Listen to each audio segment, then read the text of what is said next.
All right, welcome to Wealth Cartel, where hindsight's a motherfucker. Our mission is to stop people saying, I wish I had a listen, and to help people capitalise on everyone else's mistakes before making them themselves. In summary, our tagline says it all: turn our hindsight into your foresight. So we're just a couple of lads from the west and the central coast who grew up without really any wealth around us and used it to motivate us to make something of ourselves. Along the way, mainly as we matured, we did a lot of things right, but more importantly, we made a lot of mistakes. A lot of mistakes that could have been avoided by not being know-it-alls and actually listening to what others had told us instead of thinking, no, not me. So my name's Akko. I'm a small business owner with a bunch of franchises called Picasso at the moment, with large plans of building a large business portfolio. I'm Kingy. I'm a financial advisor looking to break the mold on what good advice should look like and start teaching people how to enjoy life to the fullest while also planning for tomorrow out of my business, 3 Kings Wealth Management. We good? Yep. Hey guys, so I don't know. I'll cut it. Just start. Okay. I found laughing. We have to do this. Imagine we being get this for free if we do Imagine this. being on live TV. we have to shout them out. So we're down here at Bella Vista Hotel, guys. Bella Vista Hotel has got a podcast room set up here for everyone to use. It's a great spot, good little setup for us. Nice little backdrop as well, if anyone's seen the backdrop. So yeah, if it looks familiar to you guys, this is Bella Vista Hotel. Get down. Get down here. It's got great food, great drinks, great cocktails, a good little atmosphere, not just for the podcast. They come down for the podcast or come down for a feed and check the guys out. Thanks for supporting us. Thanks, guys. Enjoy the episode. But the thing is, we care about the people we work with. Yeah. That's why one of our words on our motto is commitment, is character, is culture, right? Like we want to facilitate people to be there. You know, I people that come in and go, oh, I had this conversation with someone last night. I said, look, right now you don't really seem like someone I want in this gym because you're very on and off, and you're taxing our resources. I'd prefer me and my team to give our resources to people who want to be here. So I said, either you're going to come in or stop coming in. Yeah. It's that simple. People go, oh, but bro, don't you want his money? I'm like, yeah, but at the expense of what?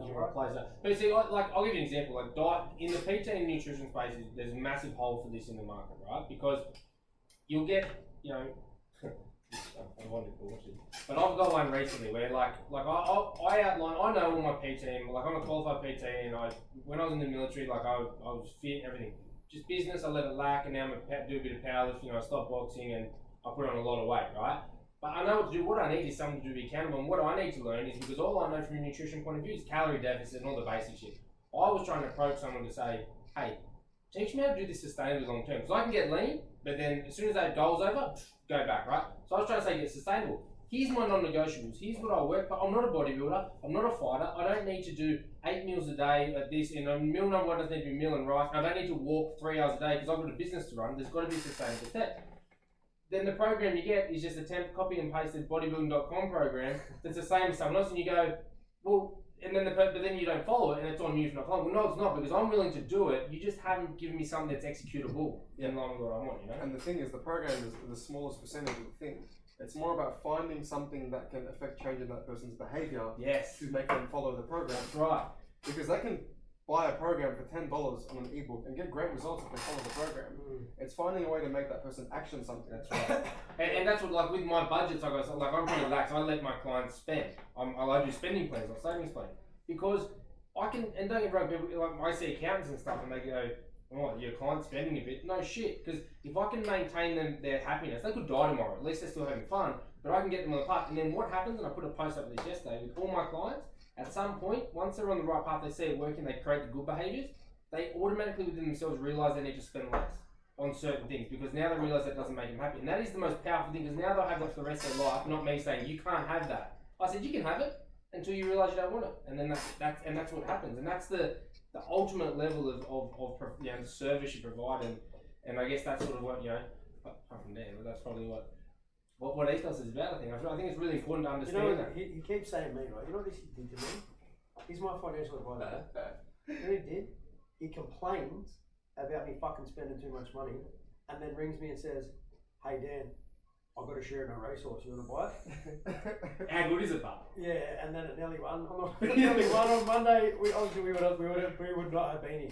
I said to my missus before we went out, I said, listen. We will run 130 grand between four of us. I said, if the horse wins today, what I'm going to do, Dale, she'll be watching tonight, so I'm going to give you 10 grand and you're not going to see me for 4 days. And that 10 grand is payment for that. And she races another 3 weeks and we're on again. Same story, repeat. And I fucking lost.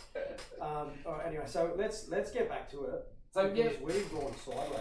No, this is good, but I really like the flow on because it is talking about. So we've gone and talked about the business where you're at and what sort of happened. Sounds to me a bit like, you know, like you had catalyst moments, but you sound a bit like Charles in the way that you started on a purpose and you followed it sort of step by step. You've done a lot of things. You're not so much someone we've had where you're on the wrong path for ages and then something catalyst. You found you were in the wrong group as a kid and sort of at school and progressed through, did the things you need to do, and you've been on a pretty good path since, right?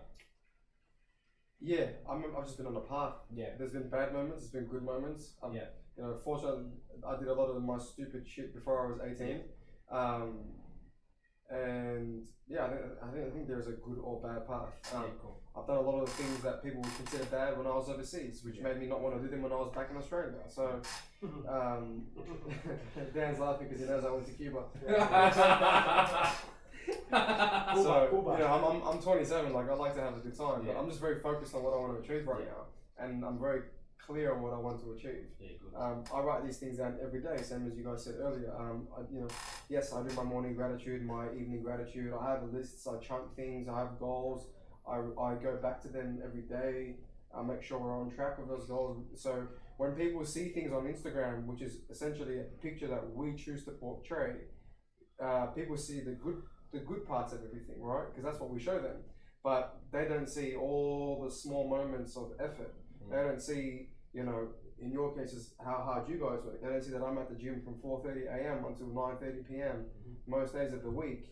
But that's the reality. They just see people. I've had these conversations lately where I'm like, it's people I haven't seen, you know, 5 or 6 years. You're running to me like, bro, you're on cash now. What the fuck would you know I'm on cash? Well, because I'm fucking heavily in debt, is what I mean. You know what I mean? Like I got way more overheads than you. Yeah, I do. Yeah, I got to pay a shitload of money back monthly. But if I had sorry to interrupt you. One of my friends from high school messaged me on Instagram. He goes, "Fuck, bro, you must be killing it. You got yourself a new car." I was like, "Do you know?" Yeah, do you know how much debt I'm in for that car? Like, so it and to be fair, it annoyed me to start with. I was like, man, not because. I couldn't give I'll tell people my numbers. I don't care because me too. I bust my ass, right?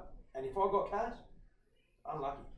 But to portray that because you see that I have a name of a business that I own. Yeah.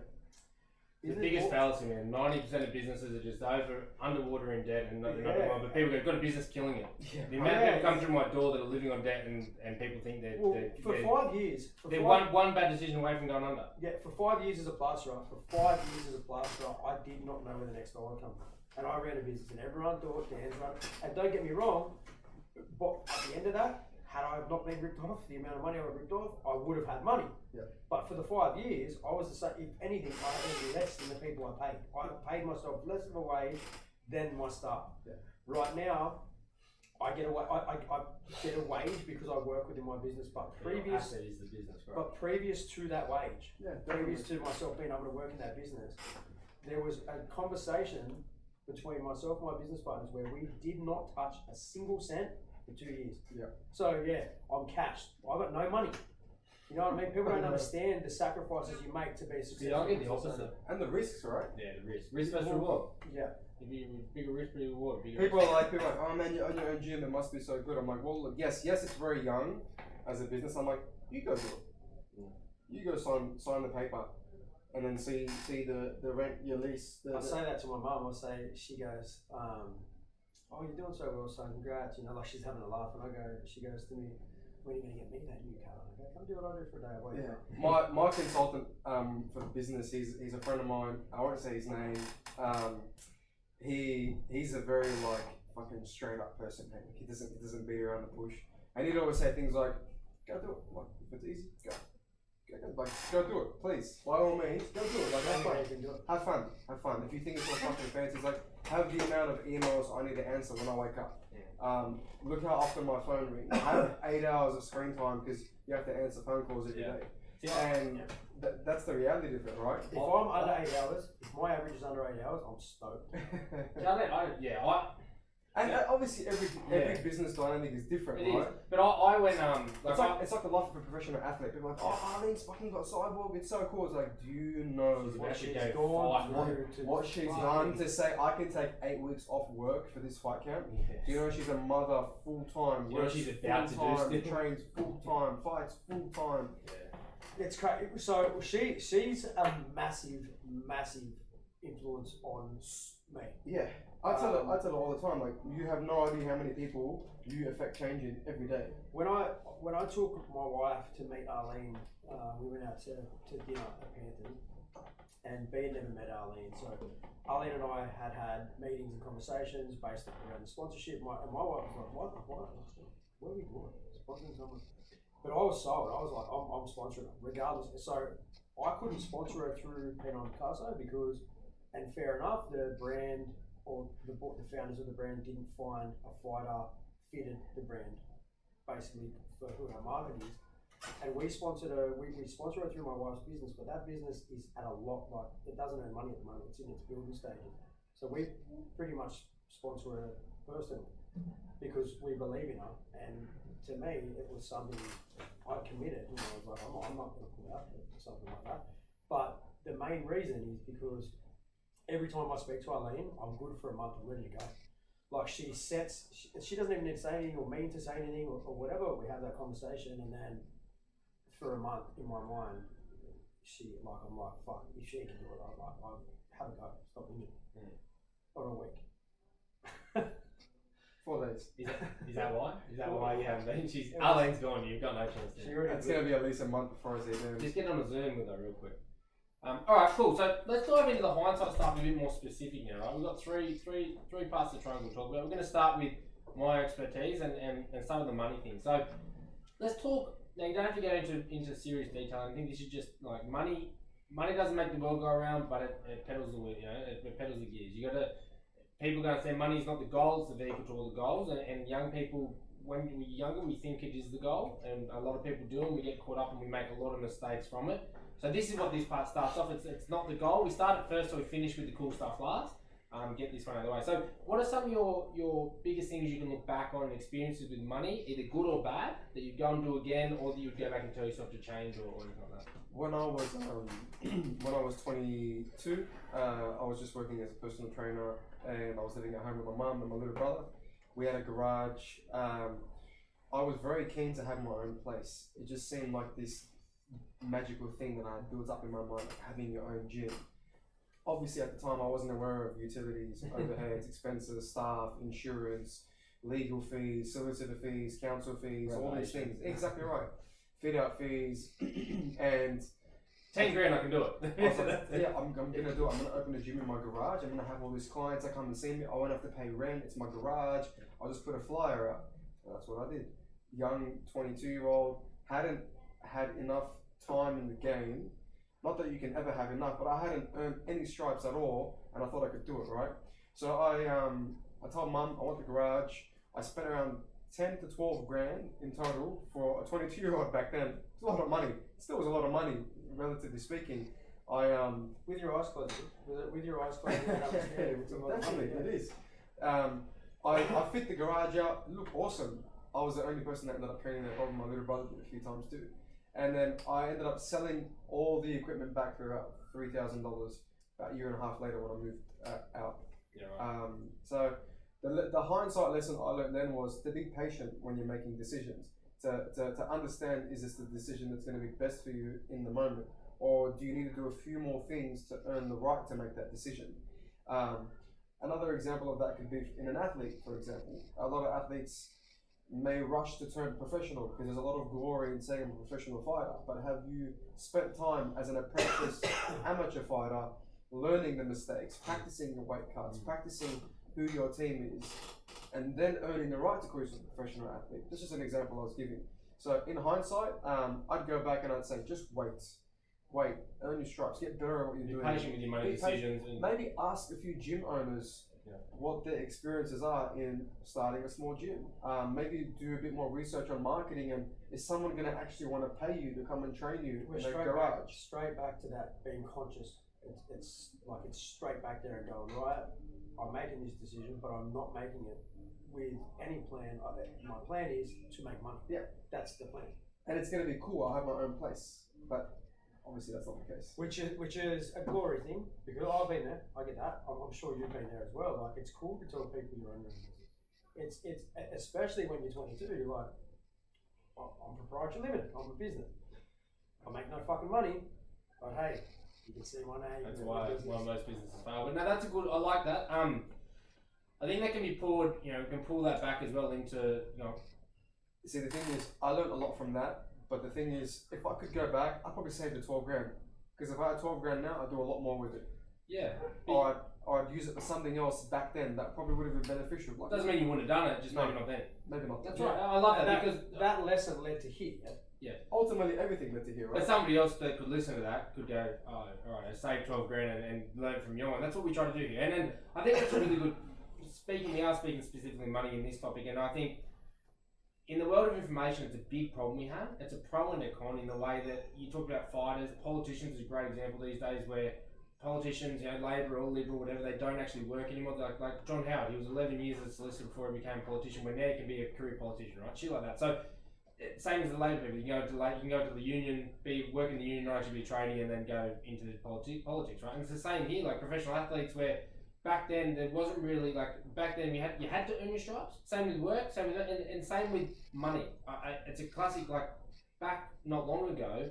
It wasn't as easy to invest or trade. It wasn't as easy to go and buy a property. You couldn't just jump online and buy a share or buy cryptocurrency. Yeah. You had to do your research, go see a professional, and you had to take your time. The problem with this information age is that it's efficient, but that also helps you make mistakes quicker as well. And it cuts the right info. Look how quick you can get a loan now. At 20 years old, you can get $30,000 like that online at 6% interest.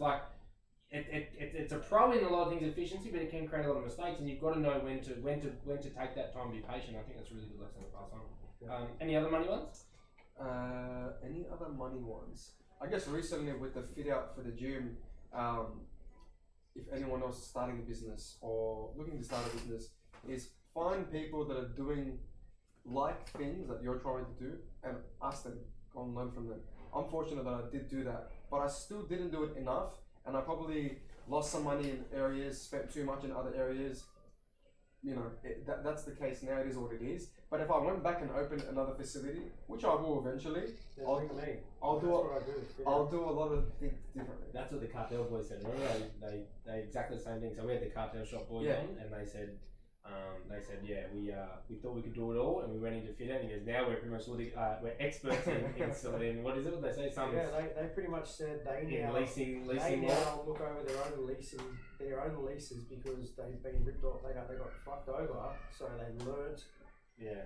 The lease. But they said the same. They wish they'd got someone else. So one thing, I did so much, over the years, research, speaking to my mentors about gym ownership and, facility ownership, how to open a facility that can be respected, that looks well, that isn't just a fucking rust box with some mats and a couple of bumper plates, where you've walked into our facility, it looks good, everything's professional, it's fitted out nicely, our toilets look good, we have Well, it's completely different anywhere you've ever been as well. Definitely. It's one-off, and I'm a fan of one-off, I like one-on-ones, and when you go into that gym, your whole training schedule for the day is tailored to you and you alone. No one else is doing the exact same thing as you.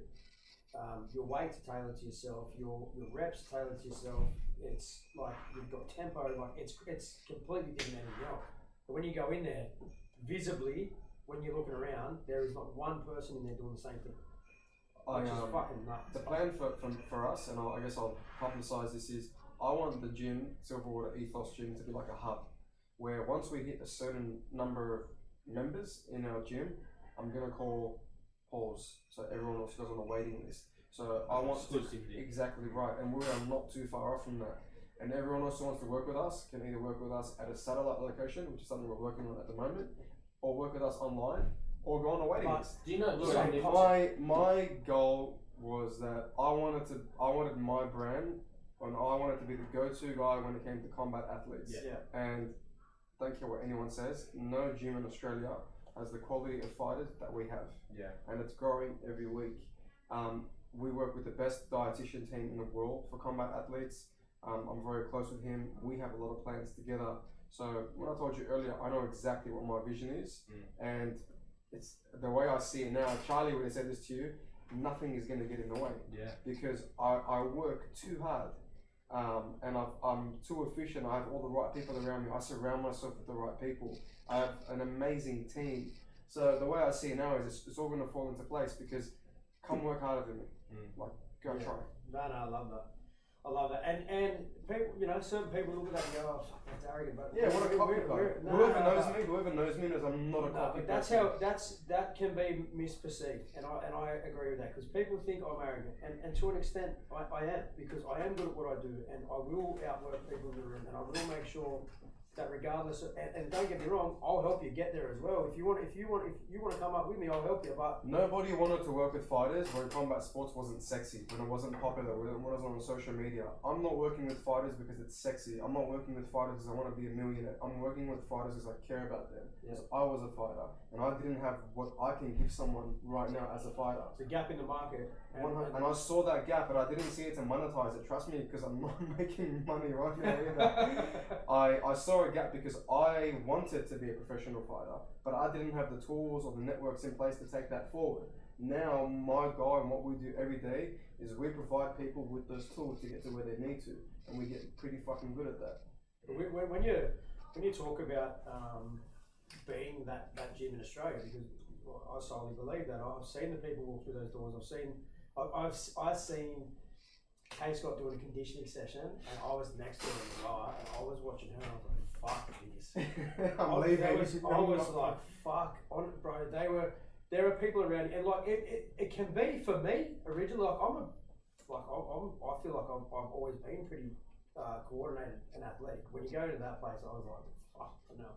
Like I'm just looking around. There's like dudes in there, and like they're not bigger dudes. I'm looking at these dudes, and fuck, he looks like he'll kick your face off. He was like a skinnier. Yeah. It would have been maybe Lev. He's like a longer hair. He was like real rangy. I was watching him like spar and throw his legs. And I was like, fuck this. What am I doing? I'm not a fucking fighter. And the thing is, like, the goal now is to, because I work with some rugby guys, is to just show people that you don't have to be a fighter to want to work with us in our team. So there's lots of things that work. Work with a dude from the Sharks, I've seen something. Billy. We're going to do some cool stuff together soon.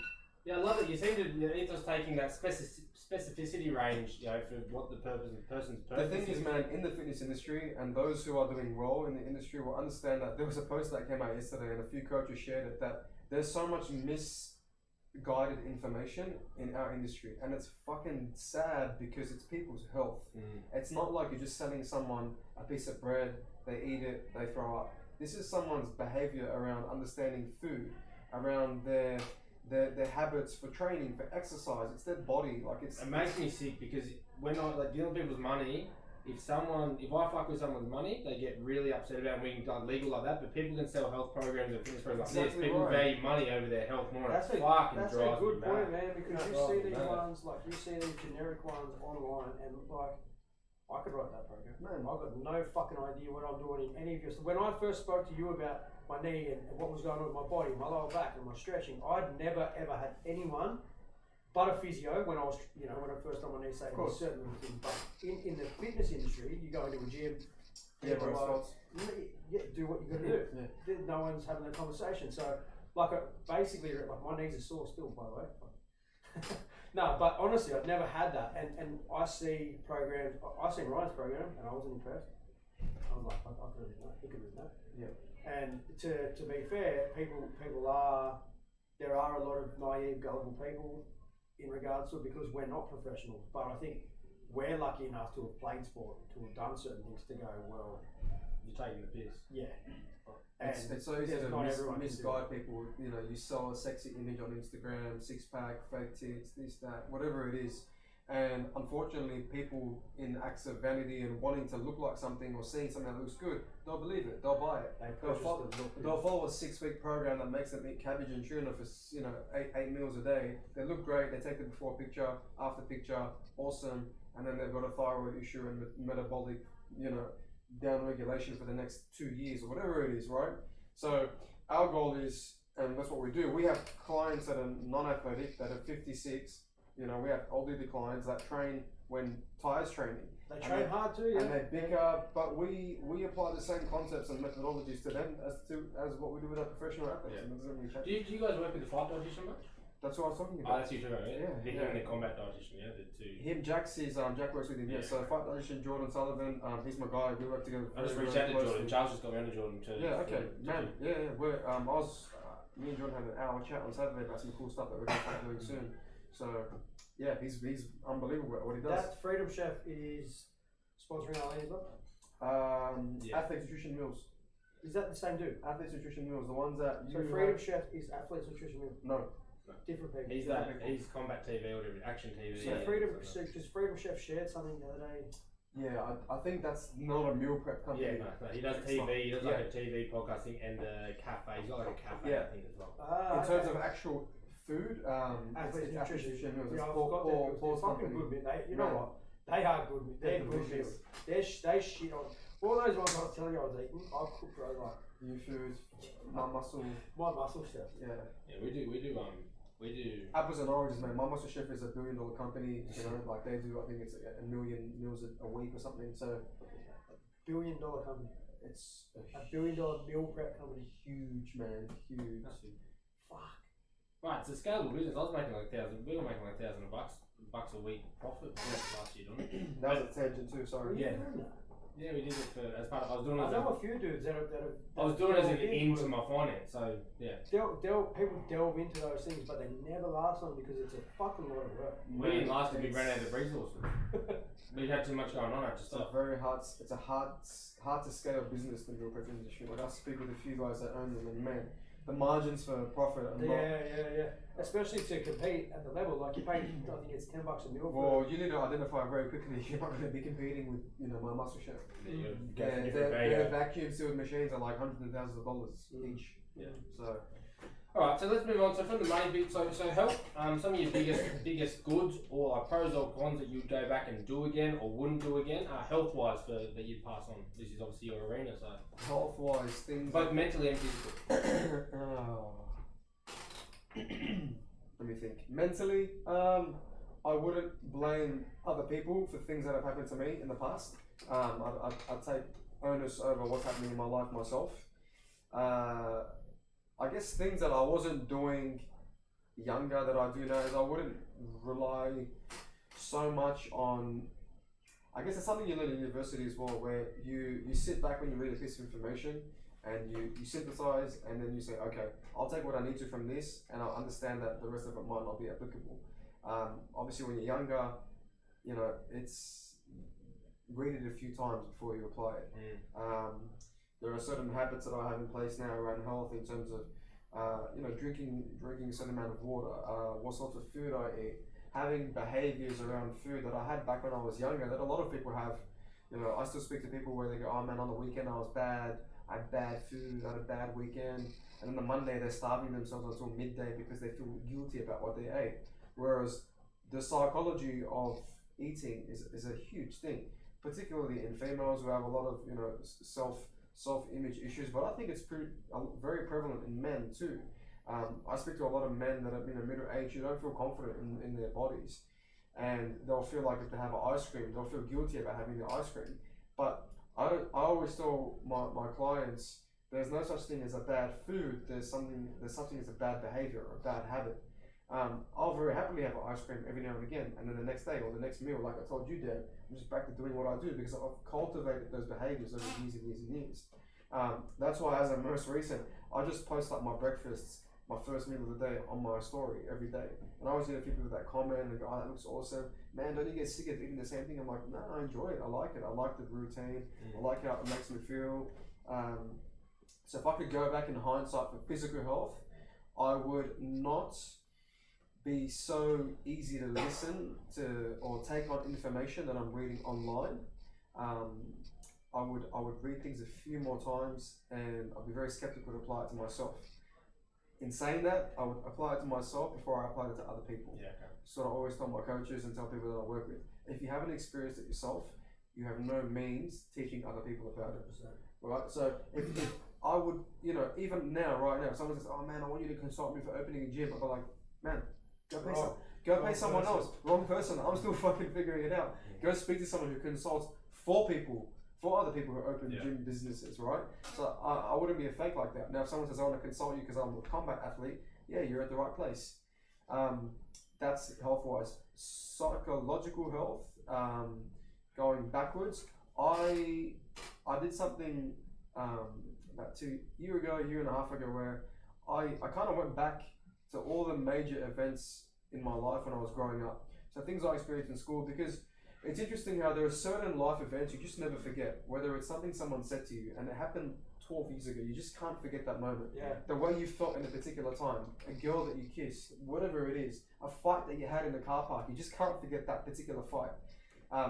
You know, I went back, I wrote all those things down, and if some of them were locations, I went and revisited those locations as an adult. This is me as a 26-year-old, 27-year-old in the last year or two. And that was very beneficial because it made me realize how much of my current self is affected by things that I've experienced in the past. So if I could go back to younger me, I would say start like being aware and looking at what you're doing more often. Yeah. And really step back from what you're doing and go like, is this actually what I want to be doing? I had a chat with one of my young athletes who was posting something on social media about like gangs and all this stuff. I said, man, like, do you think you're actually cool? I was like, because you live at home with your mum, so you're probably not as gangster as you think you are. And I could tell that he was a little bit, you know, tense about it, but I meant it with love, because I was like, I've been you, and I've experienced that, and nobody gives a fuck about you. Nobody cares. I was in a car accident when I was 16 and I nearly died. I was very close to dying. I broke my right femur in half, I broke my tibia, I had nerve damage in my left hand, that's where I got all these scars from. I broke my scaphoid, I was hospitalized, I couldn't walk for 6 months, and my best friend at the time didn't visit me in the hospital because they thought I was going to be a bad influence on him. So that was another catalyst moment for me. So yeah, young me, go back, step back, and is what you're doing actually what you want to be doing? With that revisiting thing, I feel like I'd nearly end up having to do a fucking pub crawl if I visited every day. Good, do it. I've thought about doing that. I had another dude that I spoke to that I knew pretty well that done something similar to that. He's from the Gold Coast, and he was involved. He was in a bike club, and he was involved quite heavily in a few of the incidents that were on the news with the big brawls and stuff. And what happened was he ended up going to jail. When he came out, and in jail, he found God.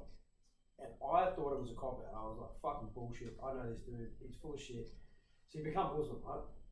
And I know for a fact that a lot of the dudes, they become Muslim because you get extra meals, you get prayer time, you get prayer time, you get all this type of stuff. And I respect anyone for their beliefs and their religions, but I don't respect the fake. I fucking don't like that, right? You know, this dude become it, and he's legit become Muslim. He practices, you know, the faith. And he was told this by someone, I can't think of who it was, someone to do with his faith. He was told to go back, visit all these different places. When he went and done that, he reckoned it was the best thing he'd ever done in his life.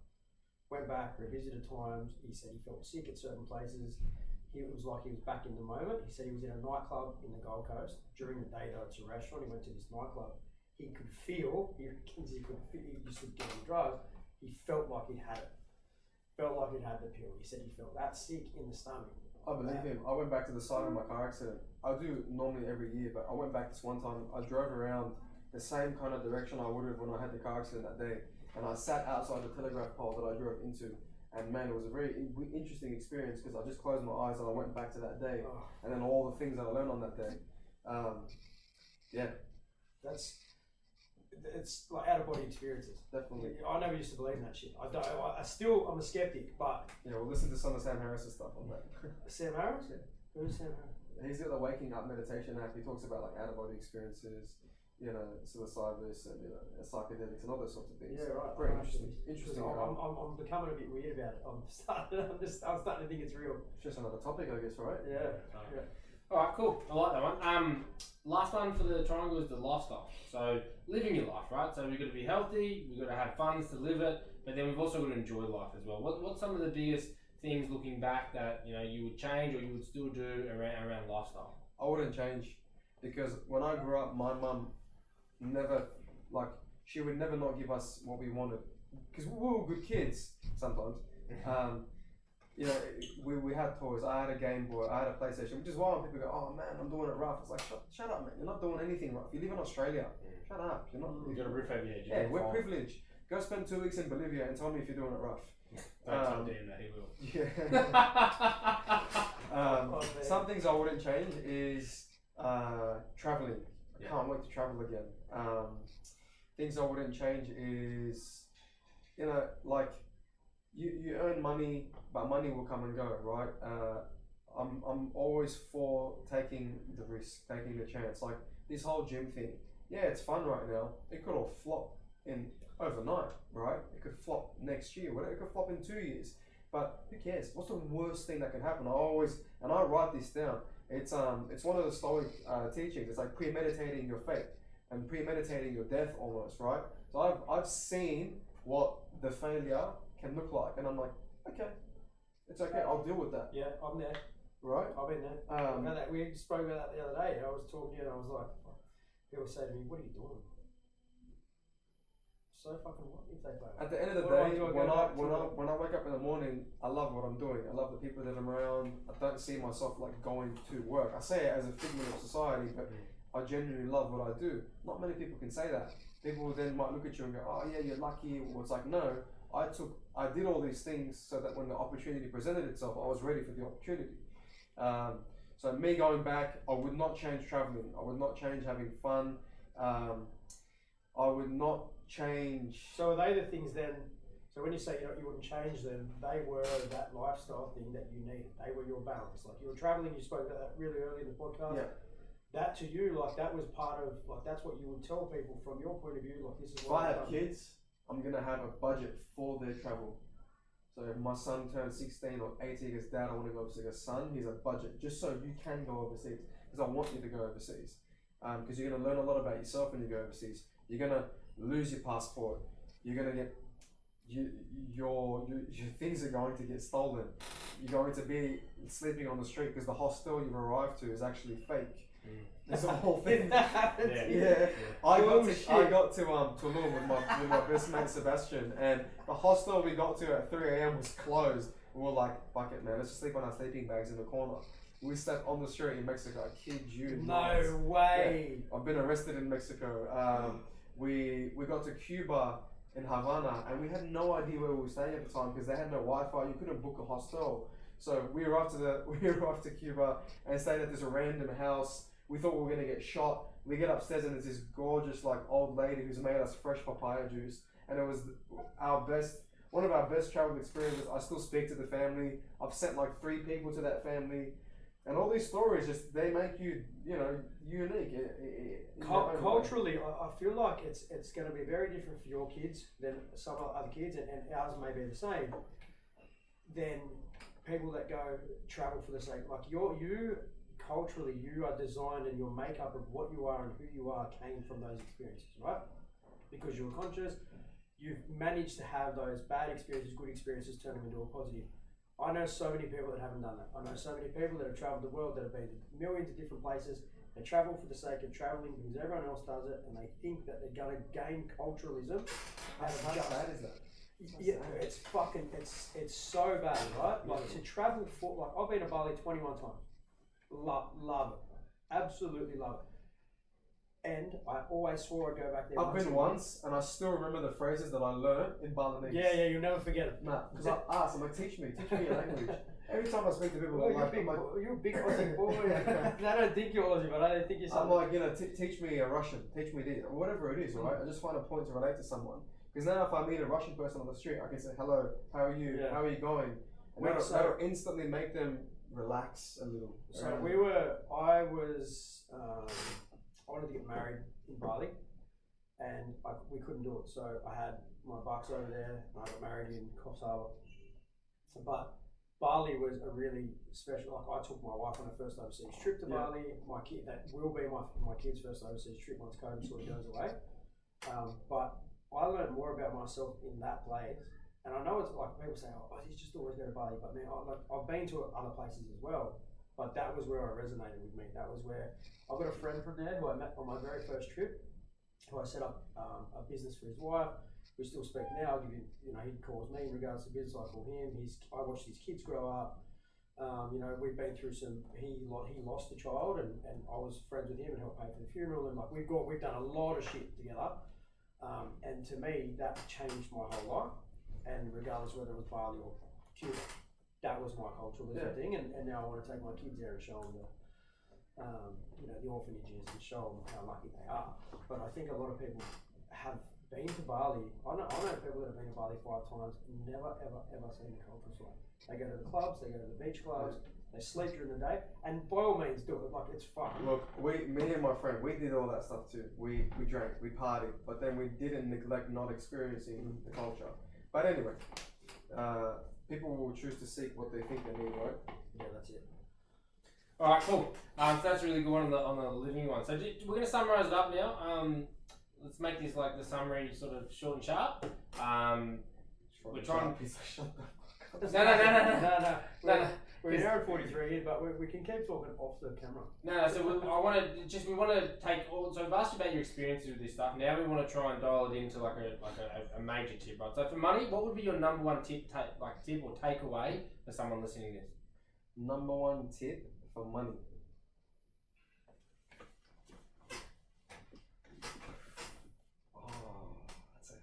It's an interesting question. You can say, like you said, be patient before, but we sort of went on about it. So you can still use what you said before, but we just want to summarise into something small. Be patient with how you spend it, but don't wait for too long to spend it. Okay, cool. Number one health tip. Number one health tip, it's non-negotiable. You love that. That's fucking... Make it a priority.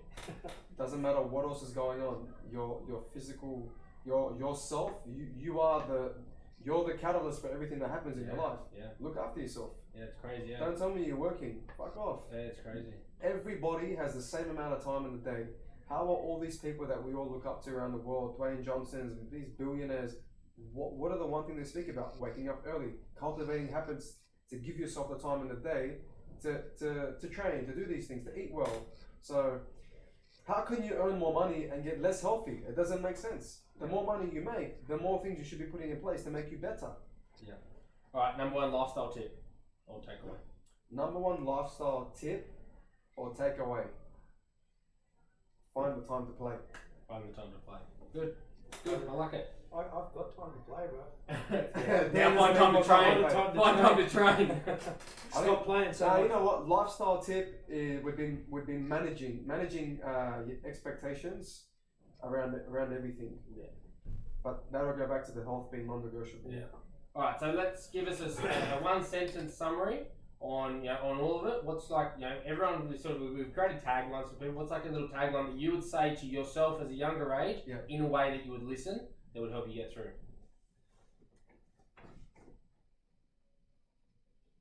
If there's something on your mind that you think you can give value to, there will be a lot of times where you doubt yourself, and there will be a lot of times when people doubt you and tell you it's not a good idea, that it's not financially profitable, that it's not a sustainable market. Don't listen to anyone else, and don't listen to that voice in your head that might doubt you in that second. Just go for it. Yeah, go back yourself. Back yourself. Well, who said that? Someone else said that. You said that. Alexander McNally said that. There was a few. Yeah, there was a few people that literally came down the line and pretty much just said, just fucking, back yourself in. Yeah, I think Arlene said she would have went back to her younger self and said, "You've got this." Like, that's what she said. Don't let anyone put it on you. You are the cheat. The more you say that to yourself, the more you start achieving the things that you thought you knew you could. Attraction, right? Like it's she was saying. Arlene kept saying something about throughout. We kept going back to where she would never. She pretty much just said you are a beast. Yeah, people call you a beast because you are a beast. Yeah. You know what I mean? Be the beast. Be it. I chat with Georgie Kambosos, who's fighting Selby very soon for the mandatory number 1 spot.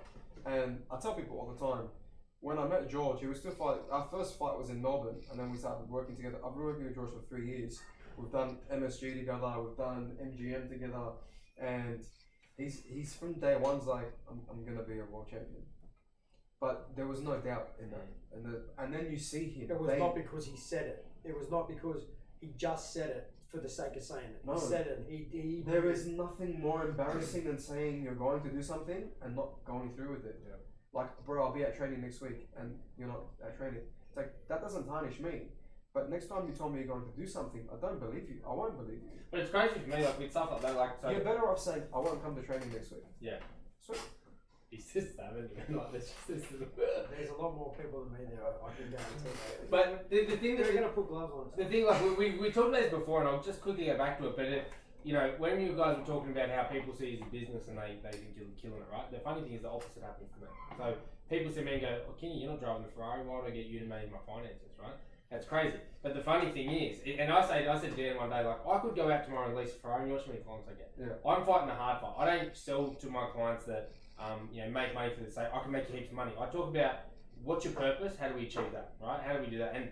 And the crazy part is when I say to someone, or when my clients say we're going to do this, it's we broke down what it takes to do it.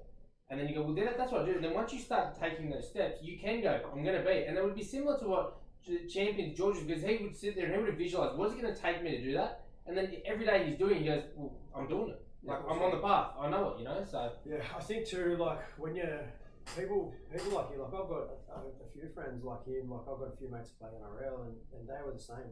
I remember Wade Graham at 12 years old saying, like, I'm going to play NRL. And everyone's like, yeah, but everyone else was like, oh, we want to play NRL. He was like, nah, fucking, I'm going to play NRL. And he was a threat, right? Yeah. Like, but that conversation never changed. I don't remember it.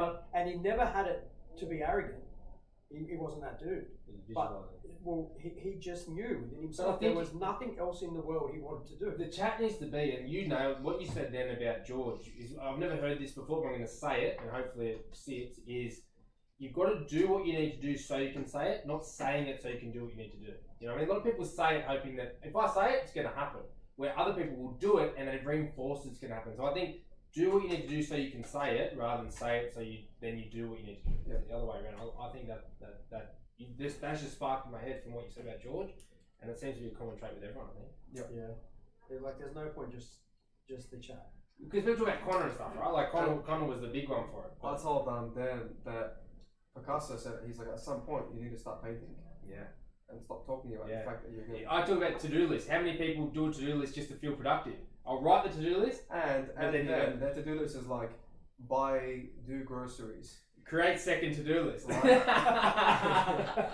But seriously, I've been that person. How many things on the list are 2 minute items? Procrastination is the single biggest fuck up. Yeah. In anyone that I've ever met, there are so many people that I know that are great people. There's nothing wrong with their mindset. There's nothing wrong with their capacity, but they procrastinate because they're scared to take the step. Or I keep saying this thing. Like, so Bianca's stepsister said to me one day, she sent me a message and said, "How did you manage to get into business? Weren't you fucking scared?" And I was like, "Yeah." Well, yeah. Like, but. No. I'm not. Well, look, I'd rather say so the things that scare me are scary movies, right? Like, I fucking hate scary. I shit, like, fuck Freddy Krueger in the movie, but bring him through my front door, I'll fight. Because you have to do it, right? Like, so when you go into business, you're not going to sit there and be nervous and get anxiety like you do in a movie. You're blatantly going to fucking go front on and go, right, I'm going to make this, in my opinion, I'm going to make this work. But you're not. No, I disagree. So I'm going to jump, so let me finish. So I'm going to jump in, because I'm going to have a crack at this. Yeah. And then you jump in the ice, freezing cold water, right? What happens? 2 minutes in, you're warm. You acclimatise and you go, fuck, I've learned how to do this.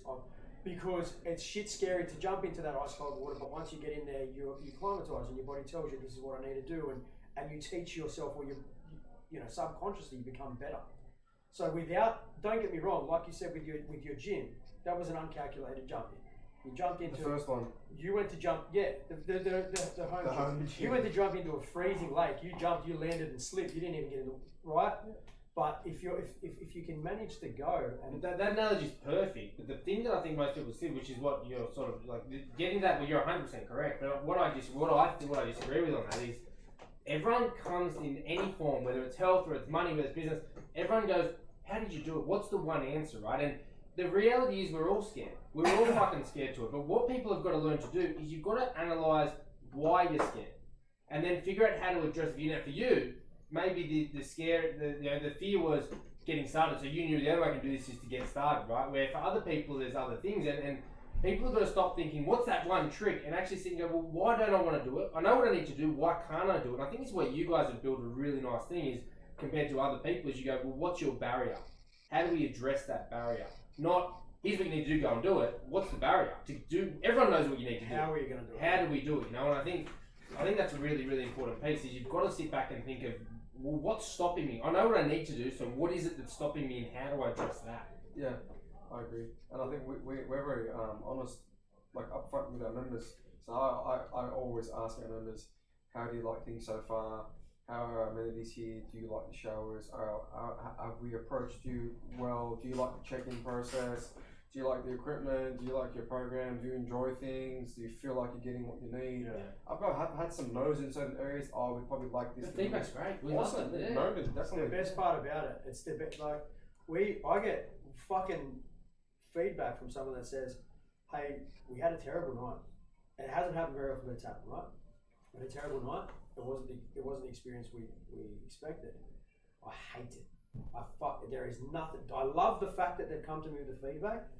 I need to change it. It needs to not be like that. They need to not feel that. So instead of blowing up, like I know a lot of people are like, oh, that's fine. I'll ring them and say, right, how many were there? You got 6. You've got 6 free tickets. You've now got 3 grazing platters. Don't watch this and do it on purpose either. But you've got 3 grazing platters. You're going to come back. You're going to get the experience you were after because that's what our brand provides. And never have they ever hated it again because all it was sometimes it's not even our fault. Sometimes that person had a bad day at work. They come at 5 o'clock to the session. You know, they were 10 minutes late, so their paintbrushes weren't out, or the experience has just not allowed them to have fun that day. I'll give it to them free again, just to ensure that person walks away and understands what my brand's about. I'm sure you're the same. You're like, if you want to come back, you want to give me everything you've got, we'll give you the best experience. Brian's similar to that. And I think most people. So we'll have that conversation with you later then. Let's have it. Okay. Tomorrow. All right. Well, now you've been through the rigmarole of our podcast. Let's give yourself a plug, mate. What are you doing now? Who do you want to get in contact with? So who are you looking for that you can help? Who maybe from business sense that can help you? Who do you want to connect with? And what's next on the agenda? Plugs. Personal page is meer.awny. It's on Instagram. You probably don't want to follow my personal page. It's mainly pictures and videos of my dog, my working dog. Sign me out.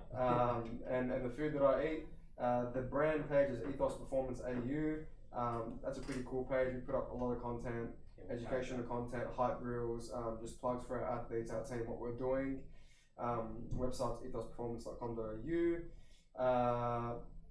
People that I would like to be in contact with, as in someone that I like to work with. So yeah, so you can so the 2 types is people like give you a little plug for yourself for clients. Yeah. But some people come on and they're looking for a mortgage broker or looking for someone business wise they can connect with to help them with whatever. So. Even if it's to the extent with you guys, even if it's like looking at someone. Yeah. Okay. Feel like Let me go. I know it. I would. Sorry, go. I would like a very well-known combat sports, I guess, experienced sports psychologist to reach out to me, so I can give them some clients who want to work in that realm. I guess that's probably the only link that I don't have in my toolbox right now. A plug for I guess people listening would be to the young fighter. There's still so many misconceptions around what you need to do as a combat athlete to be successful, whether it's training loads, how much you should be running, and we have this chat every single day with numerous athletes. If you're a fighter and you're in Sydney, even if you're not in Sydney, and you want to work with a team of people who work with several combat athletes every day, who collect data on this stuff, who train champions, who've been doing it for a long time, I would love to have you at some capacity, if you're willing to, be on our team, because we will do everything we can to help you where you need to be, or where you'd like to be, or where you think you'd like to be. You want to be the next Arlene Blencowe? He's your man. Yeah, I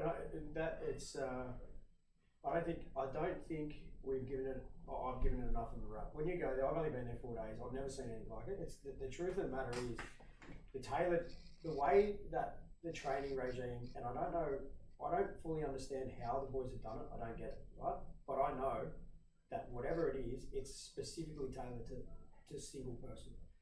To me, we've got the right systems in place. We've got good staff. It's, myself, Jordan, Matty, got 2 more coming on board.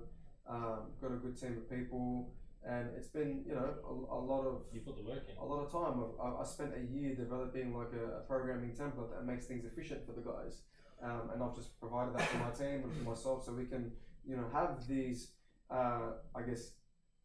individualized approaches in a group environment. So it is cost effective. So it is fun, and so people are still getting what they need. It's like having a one-on-one PT. But it's not like it's like having a one-on-one personal training session with a personal trainer that's just focused on you, but there's 20 people in there having the same one-on-one with 3 people. It's crazy. Like the setup is crazy. You get there, everything you're using that day is set up ready to go. Like the only thing you do is put your weights on and put them back. Like and most of the time that's done. Like you get there, it's set up. There's restriction bands if you need them. There's poles if you need them. Like your foam roller that you need for half your warm-up is ready to go. The way it's set up. Our operations are running smoothly. We've got a good internship program that's like fully launched now. So our interns are always in. They're always helping. They're always learning. So it's a great environment. While it is fun, we get the job done. Perfect. Is there anything else you want to share? Anything else you got coming up that you want to notify people of? There's a project that I'm working on with a distant colleague that will be launching early next year. So keep your eyes out on the Instagram page. It's going to be awesome. We're obviously going to leak it here first, surely. Definitely. Like we did with the cyborg fight. Like we did with the cyborg fight. We got that exclusive. Did you? Do you know what else we got exclusive? The Tuivasa strip. We might have to cut this, but no, it's already been launched. It's already out. Yeah, but you have to cut a chart. He didn't give it up. He come in and he goes, "Oh, what's been going on? What are you doing?" He goes, "Oh, I'm currently sparring Tuivasa," and he goes, "Fuck, he must be fighting Stefan Struve off the bat." And Charlie goes, and I'll go, "What the fuck?" I'll go, "He is A," and he goes, "Oh, you can't say that. You can't say that." Charlie would have gone, he didn't know what. But like seriously, he's 6'10". Of course, he's fighting Stefan Struve if he was sparring with him. Yeah. That was a funny day. That was really good podcast. Thanks for coming on, mate. We'll share, we'll tag, we'll send it around. Get in touch with Meer if you need anything that he can help you with, and we look forward to seeing what's coming on. Thank you guys. Appreciate it, brother. Pause this. We'll get a photo. Yeah, 2 hours.